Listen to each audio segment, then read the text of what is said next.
Welcome back. We are the Binge Warmers. My name is Hopper. Steven. Are you going by Will or Hopper or what? Go by Hopper now. Oh, nice. I like it. So we're talking about Percy Jackson. Percy Jackson, episode 2.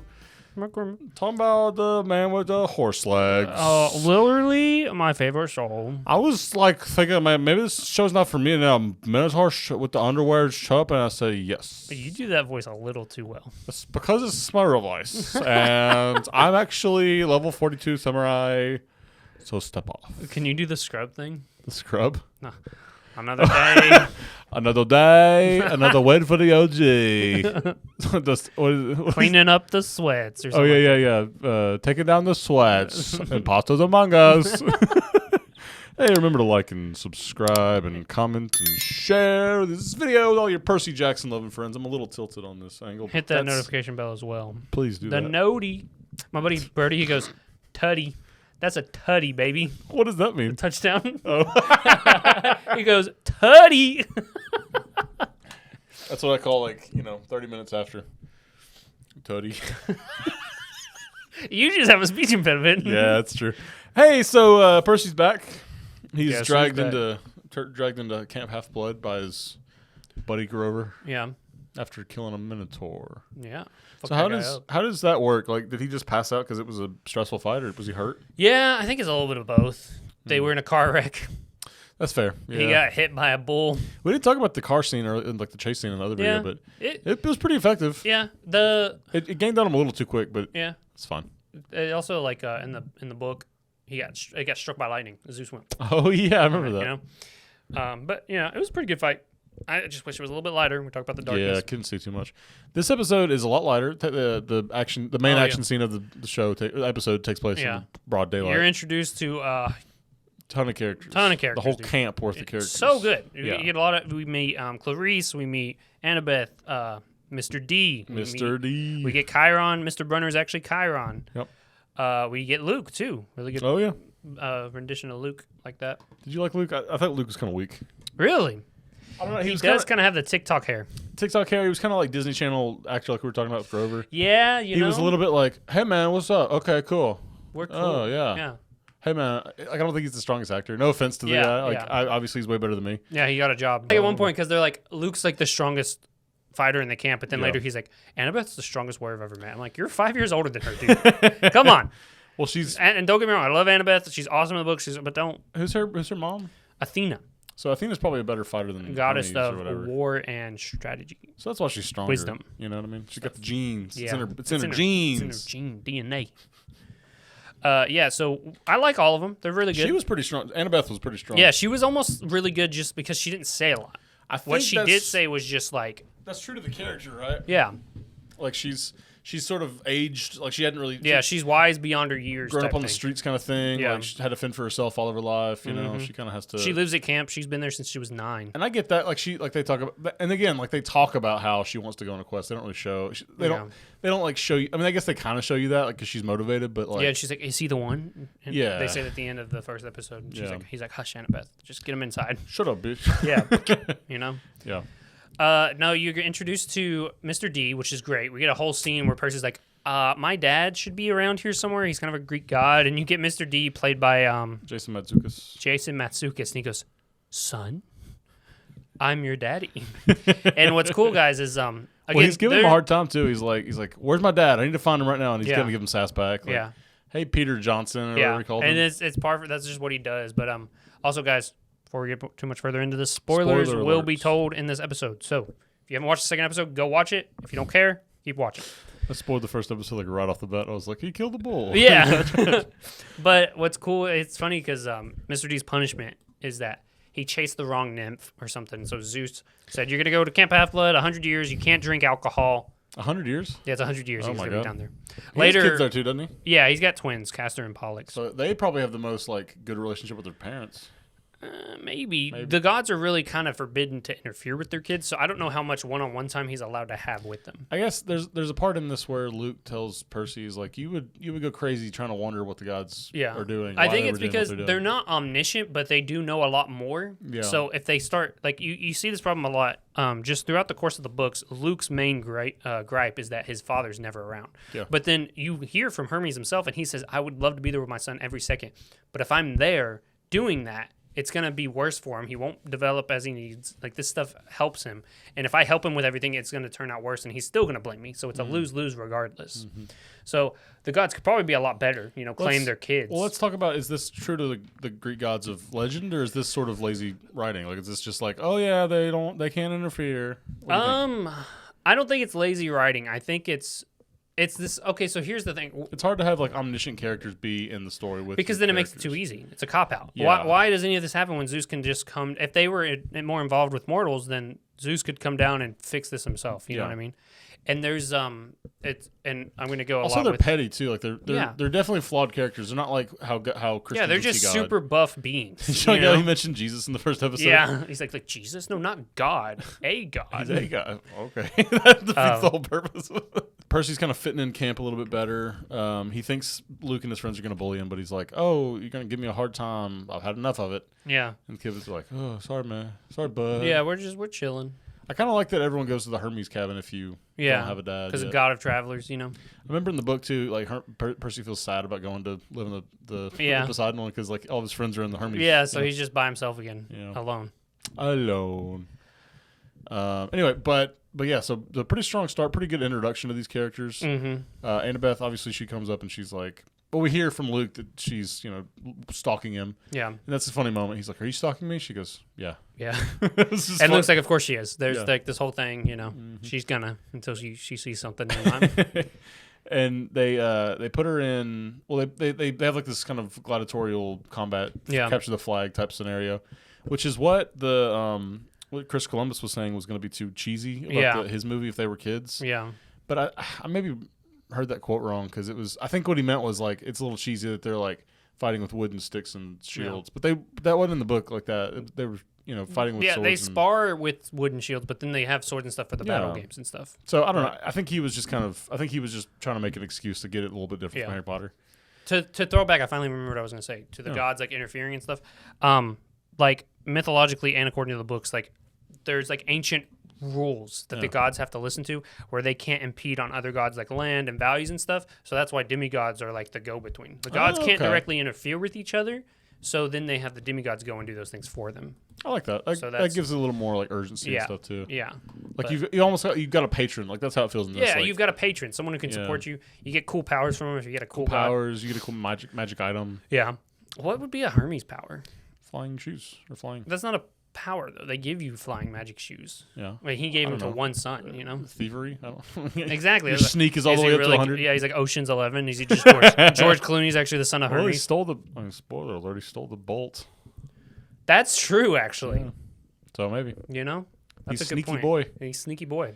Anyway, yeah, I like that Annabeth's kind of like, she's kind of like just watching and waiting. Yeah. And then she puts on her hat, her iconic hat. So glad they put that in there. Yeah. They could have super speed. They could be the Flash. There you go. Hermes is the god of speed. I think in one of the continuities, he is like the speedster. Yeah. I mean, Shazam, they say the speed of Hermes. Yeah. So.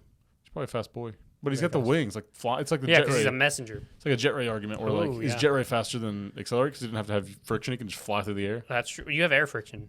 Well, friction due to air. I guess he flies through space. So that's and gravity is pulling down on you too. So that's fair. But I mean, you get all that too with accelerate. Yeah, who's more aerodynamic at that point? I don't know. Anyway, back on topic. I think we can focus a lot on the characters because, like I said, we're introduced to a lot. I love. Let's circle back to Mr. D. You know how smart aleck he is. He takes everything just as a joke, but he's a god at the same time. Like even like Percy's trying to smart off to him, and as silly and weird that Mr. D looks, he is a god and can vaporize you on the spot. Well, even Grover, he's like, that's a god. That's Dionysus. And he's like, here? Like, really? Like, you need to chill. It's pretty cool that they just have a god like hanging around camp. Yeah, I like that. Is that like a human form god, or do they look different? They look different. So it's kind of like the angels and stuff. When they go into their true form, if you were looking at them, you'd be vaporized on the spot. Angels as in like biblical angels? Yeah, or like supernatural angels? Kind of both, aren't they both like that? I don't know. I feel like supernatural angels like have to possess a person or something. Yeah, but if they show you your true form, don't you get like burnt up? Probably, isn't that why that lady's eyes burnt up because she saw Castiel's real form? Yeah. What a douche. Yeah, but as long as you look away, it's fine. But it says later, like Titans, when they reveal their true form, you can't even be near them because it's like a nuclear blast. But gods, you just can't look at them. It's really cool. There's a lot of good lore in this because he pulls from mythology. So. I like that he makes it his own too. Yes, like it's like a modern version. Like instead of being gods of specifically Greece, they're like the Western civilization gods. Yeah, which is cool. And I like. At one point, they're like, "Oh, don't they say like, oh yeah, the Romans called them different names or whatever?" But yeah, they're the same. Same difference. Which you'll learn later. There's another series where you see the Roman demigods. There are differences. The reason is because the gods appear as you manifest them. So the Romans took the Greek gods, but they manifested them as more warlike, more like respected, disciplined people. That's interesting. Yeah, so it's really cool to see the difference like that. But the Western civilization thing is really cool too. I love this. I'm nerding out right now, but So the reason why the gods are in Olympus is they moved to where the center of influence is for Western civilization. Where's the spark of ingenuity and imagination? And it's moved like Western civilization has. You know, it's moved to the West. So now they say that the spark and all that is in America. So the gods are in America, kind of thing. Is it New York? Yeah, the Olympus is in New York. The underworld is in California. That's right. Yeah. That's great. And it provides a good like road trip too. You know? Yeah, it's really cool. Really cool. Do you think Rick Riordan planned on doing multiple? I guess he probably did plan on doing multiple books after. Yeah, he was a teacher when he wrote the first one. He was waiting for it to get picked up, and he was just doing it because he started talking to his son about the story. You know, like just saying it and stuff. And he's like, "I'm gonna write it out." It's crazy how many authors do that. You know, they just kind of scribble. I think that's what. I mean, I don't know this for a fact. I think that's what J.R.R. Tolkien. Yeah, J.K. Rowling as well. Oh yeah, for sure. So there's a Ranger's Apprentice book series. The guy was it was just a bedtime story he was telling his son, and he was like, I like that. It's so creative to be like, oh yeah, here's a here's a story that I made up on the fly, but I added some extra stuff too. It's really cool. Authors are really, really cool. We're introduced to Clarice, daughter of Ares. Finally. She's a hothead.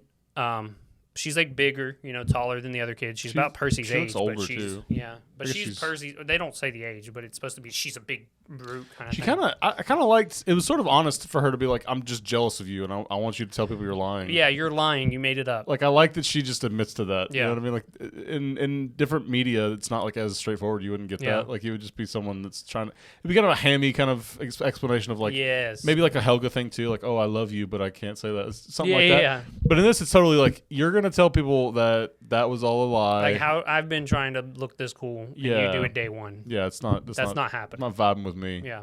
And then he kind of I love that scene too. So she stalks him into the toilets, and they put him over the to do a swirl. They put him over the toilet, and he's Poseidon's son, so he like the water shoots out and spoiler. Attacks. Oh yes, we already said spoiler. I just wanted to say it's funny. And I love that it's like kind of a humbling, like, oh yeah, he just uses toilet water. Like, yeah. And what's so funny is that she could have fought back. Afterwards, but she's so shocked they just get up and leave. Like, what even happened? Because like that's a forbidden demigod, so like no one's ever seen Poseidon's son before. Yeah, so they're like, how did he just do that? Who is his dad? Toilet man? God of fecal matter? It's like the guy from Codenames Connect Store with like the toilet paper. Oh yes.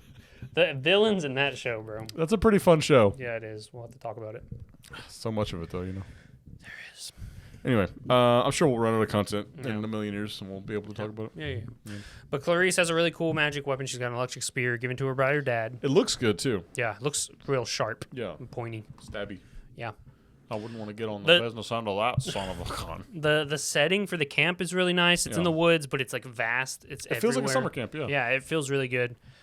They go through this whole montage of like, I just have to get better and my dad will recognize me. Let me see what I'm good at. I like it. And I like too, like now that he thinks his mom is dead, like all he's got is his dad. Yeah. And is an absent father. So he just his mom is dead. Yeah. We didn't talk about that either. She like evaporated in the first episode. Yeah. I don't. Spoiler. I kind of feel. Shut the fuck up! I'll kill you. Kill. Every time I say spoiler, you just bleep it out from now on. But yeah, that was such a weird way to do it. But that's what Grover's whole arc in this episode is that he doesn't want to tell. He wants to tell Percy that his mom may not actually be dead. Yeah, because I guess they kind of go into like when a human's about to die, Hades has like the ability to just kind of grab them. Yeah. Because they're almost dead anyway, so you can just kind of before they die. They're closer to the underworld, But which is cool. She evaporates like the monster would. Yeah, and Chiron and Mr. D, like, you can't tell him that. Yeah. We need him focused. We need him here to figure out what's going on. Because the second you tell Percy that, he's gone. Yeah. He's gonna run away. He's gonna try and get his mom, and then he's just gonna die. So, which helps him in the end because they want him to leave and go find her. yeah. Find So then they tell her. So I thought that bolt. was such a good line too. They were like, "You're the son of you are Poseidon's son." He goes, "I am Sally Jackson's son," and I was just like, "Preach." Single mom. Yeah. Well, she Mother's Day and Father's Day, baby. she has a deadbeat husband, I guess. Yeah. What is his job again? He was like She's the Lord of the Oceans. no, not him. The deadbeat. Gabe. Gabe. Yeah. He didn't have a job. He was watching TV. Oh, he was He's like, playing how am I supposed poker. to work? Oh, that's what it was. Competitive poker. So stupid. Yeah. I like how like scummy he is. Like, Yes. it's just Oh, yeah. great. And And like she's an attractive lady. She could find another guy. Yeah. I mean, maybe not a guy. well, they explain why. Remember? No. Oh, In the book or the movie? in the book they Or explain. book of the show. I mean, The book. what do they say? So essentially, the demigods get off a scent that the monsters can Oh, smell, he's and smelly. Gabe smells so disgustingly human God. that he masks Percy's scent. I'm trying to find me a baddie like that. Yeah. Wants my stink. She does it though. She want me for my stank. You know what I'm saying? Yeah, I like that they brought in the mist. We didn't talk about that in episode 1, but they brought in the mist The as like mist the mystical veil. Was another one of my negative parts of the episode. Like I don't, Really? I didn't understand it too much. And I know like it's probably explained better in the book. Yeah, And I get it. Like it prevents normal people from seeing magic stuff. yeah. I just don't understand like why does it like how does it work? Can anyone see it if they want I to see explained it? it to Like, Des. Well, Sally can see through the mist. There's certain mortals that can. I guess if you have sex with a god, you can probably No, just some of that mortals. magic sperm No, probably got in there. no, and messed no. with it. You know in the what's the Seth Rogen one again? I don't know. Where he's a little goblin. Oh yeah, take my spit. Spiderwick Chronicles. Spiderwick. It's that. Now with the you cum have shot. the sight. He like blasts No, in he her does. face. He spits in her face. No, I'm talking about Poseidon.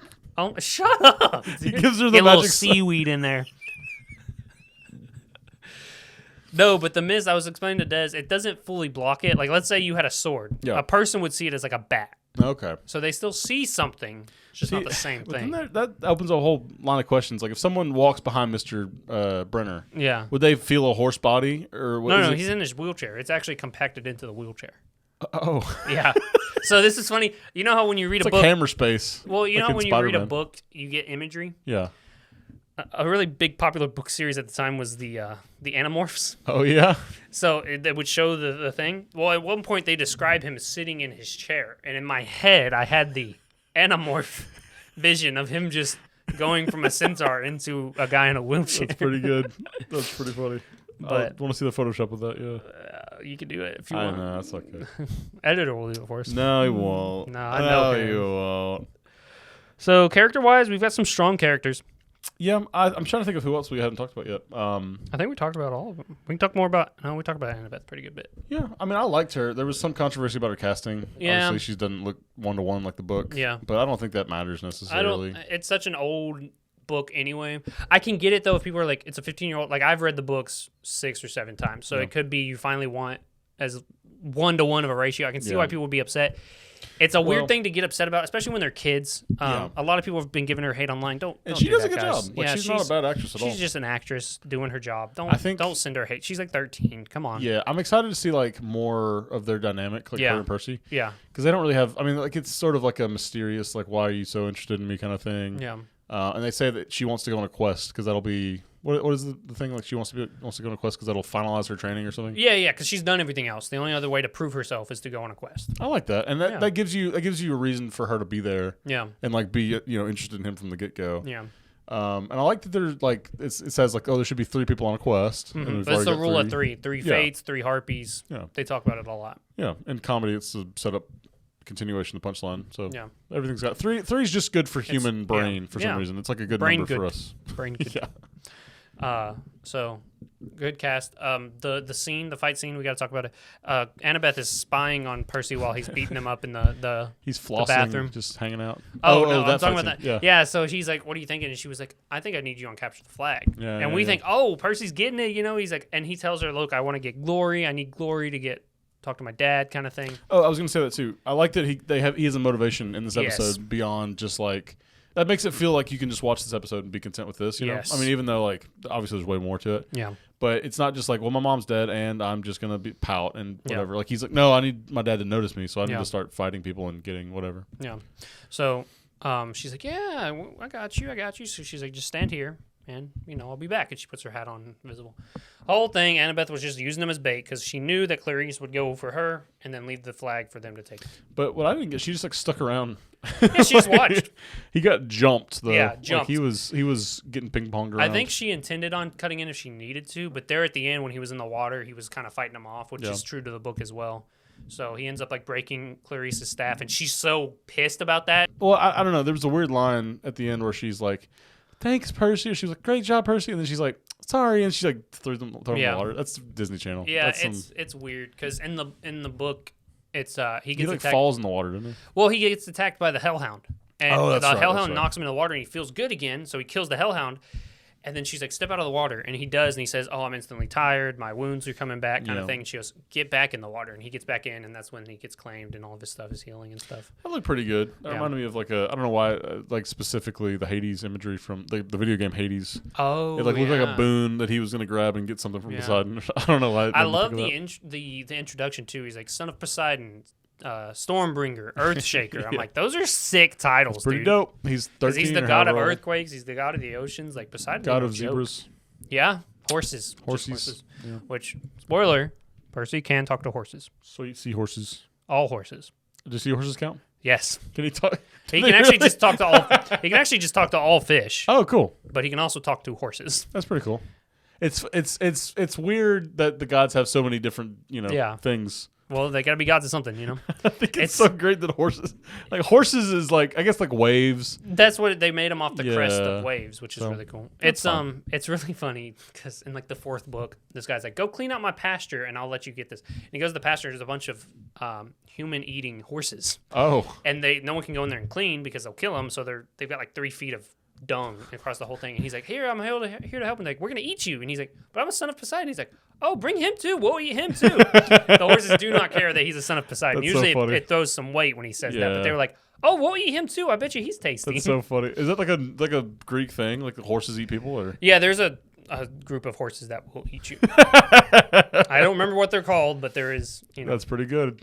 It is pretty good. I don't know. I kind of feel like this first. I'm just talking about this first book a little bit. Like I feel like he kind of blows his load with like all the Greek stuff he could have. Yeah. Like the Minotaur is super iconic. All the Fates are super iconic. Like all the god stuff. Like Hades and the Underworld's all in this. Medusa's in this. Like the Chimera. Like all these different really really iconic moments of Greek literature or Greek mythology. Yeah. It's packed into this one story. Like I know it gets spread out later too. I'm sure. But well, here's the thing. You think that. Every book, he has new monsters. Oh, really? He has new boss monsters. He's got new gods showing up. Even in the second series, when he brings in the Romans, I'm like, he can't possibly have more people to pull out. But he's pulling out people from Greek mythology you'd never even think of. That's dope. So I'm telling you, every episode you will be introduced to new monsters, new Greek evil villains, Greek heroes that are actually villains kind of thing. Really good. Yeah. Really good. I'm telling you right now, he has not blown his load. This is just the beginning. This is the pre-com, if you will. Yeah, this is what Poseidon's dripping on. This is the warning shot. Shut eyeballs. up, dude. He's like, this is going to work, right? He's like, I don't know. Sure. I'm making it up. I just thought it was hot. First one to let me do that. My wife doesn't let me do that. My wife? Yeah, he's married, canonically. He has a wife. She is not happy. It makes it all creepier, doesn't it? Percy meets her at one point. That's my daughter. I mean, that's my son. And she goes, and walks away. He also meets his son, Triton. Oh. Triton's in the fifth book. A half-brother kind of thing? And he just is like, I'm your brother. He's like, I'm going back to the they're at a war. So he's like, I'm going back to the front lines, father. And he like leaves. Really awkward family reunion. That's pretty. There's a lot of that going on in Greece. Poseidon's like, I'm unfaithful. What are you gonna do? I love your mom though. Every one of the gods is like that too. Yeah. I guess when you're just so like crowded with power, like you just feel like you can get away with anything. Yeah, I mean, who's gonna stop you? Not me. That's the problem too. Is like the people are so mad. Hera is really known for this. She can't punish Zeus, so who's she take it out on? Her demigod kids, his demigod kids. It's so unfair. They didn't ask to be cheated on, And Hera's like, well, 12 labors for you, Hercules. It's off. powerful. What a turd. Yeah, we hate Hera. Is there any is there any more of the big three kids throughout the series? Yes, we will be introduced to one from all of them. Well, I think it spices it up. Like so they mentioned Dahlia, Zeus, yeah. Dahlia is a tree right now, but in spoilers at the end of book 2, she gets reanimated from the tree. Is she in the first book at all? Mm-mm. They find her in the first book or something? No. Oh. I guess I remember them reading about it. The first one. And then Nico D'Angelo and Bianca D'Angelo are introduced in the third season. They are son and daughter of Hades. They've been in the Lotus Hotel. Spoiler. For the past since World War II. Oh damn. Yeah, they haven't aged. I like that. Yeah. So then Hades brought him out because they're like, well, Percy's not going to be the child of legend. They are. My little twins are. Yeah. Yeah. Which were explained in this episode that the children of the big three can't have kids because they're just too powerful. They influence the world too much. We can talk about it a little bit. I don't like that. Like Mr. D, not Mr. D. Well, it is Mr. D and Chiron. They're both like, yeah, well, Zeus and Poseidon are fighting now. Like, we don't see any of that. We don't hear that. It's just like, but that's how the book is too. Yeah, and the book Camp Half-Blood starts taking sides. Oh, and so there's like infighting in Camp Half-Blood, and the children of Ares, Clarice, are actually on Poseidon's side. Yeah, it's really weird. Thanks, Gus. Yeah. So you see it a little bit, but not really. You see it a lot more in the weather. Okay. At least in the book. I don't know how the show will go. Right, the weather's like dictated by the gods, right? Yeah. So Zeus is mad. So there's a lot of storms, but then you've got like tsunamis and hurricanes coming up from the ocean. It's not actually hurting Zeus or Poseidon. It's just hurting the people, you know? Yeah. So it's like, guys, typical. Yeah. So really cool. We hear a voice in Percy's dreams. Some weird. Is that some Hades stuff going on? That's what you are led to believe. Is it actually like Luke or whatever? It's Kronos. That's Kronos? The Titan god Kronos. Oh my gosh. So they're going into it full Yeah, bore? Straight up. And I love that, dude. I'm excited for that. I can't wait to see Kronos. Even though he's going to be in Luke's body by You're the about end to of get it. nuclear bombed if you look at him. That's true.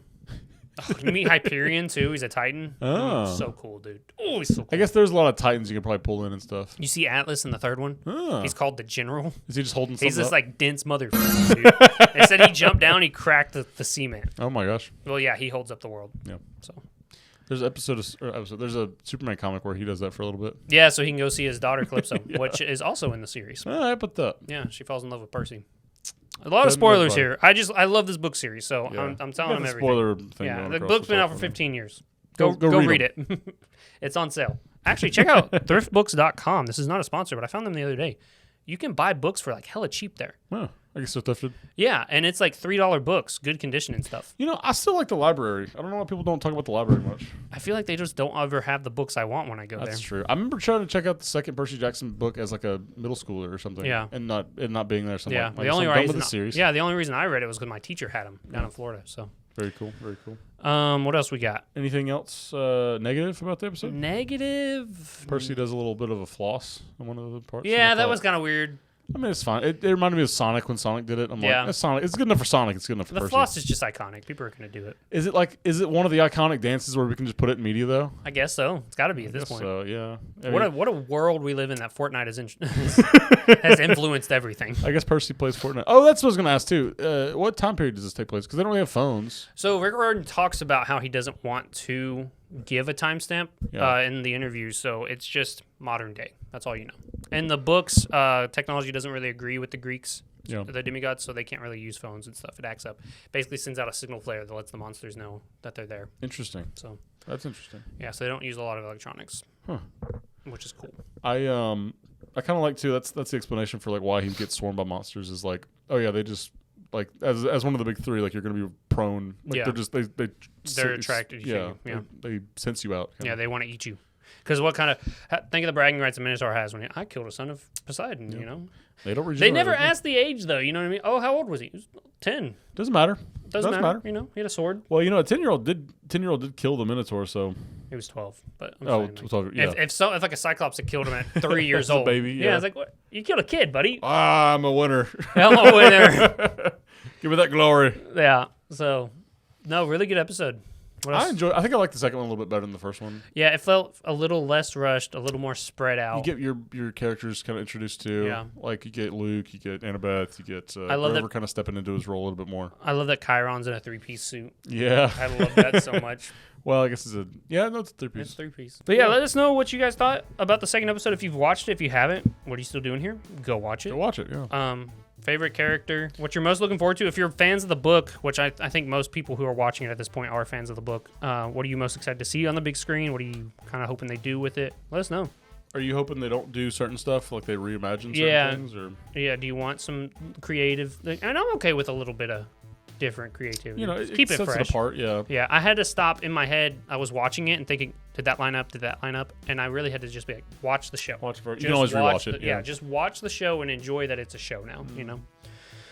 But yeah, that about wraps up this episode. We will see you next... Well, I guess we have content out every day. Yeah, but if you're just watching this, we will see you next Friday. But if not, check out, we have Ben 10 on Monday, and we have fun little episodes on Wednesday of whatever we feel like putting out. So we'll see you then.